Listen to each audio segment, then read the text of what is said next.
Friends நம்ம வந்து அன்றைக்கி நெல் நாற்றை காமிச்சோம். அந்த நெல் நாற்றுக்கு வந்து இப்போ தண்ணி விடுறாங்க. அந்த தண்ணியை வாங்க ஃப்ரெண்ட்ஸ் பார்க்கலாம் தண்ணி விடுறத.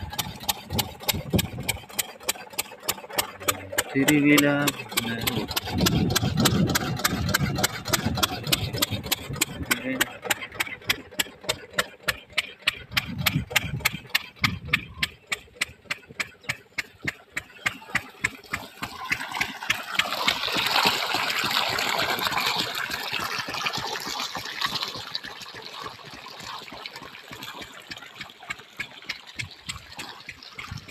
பாருங்கள் ஃப்ரெண்ட்ஸ், நெல் நாற்றுக்கு தண்ணி காட்டிகிட்டு இருக்குங்க.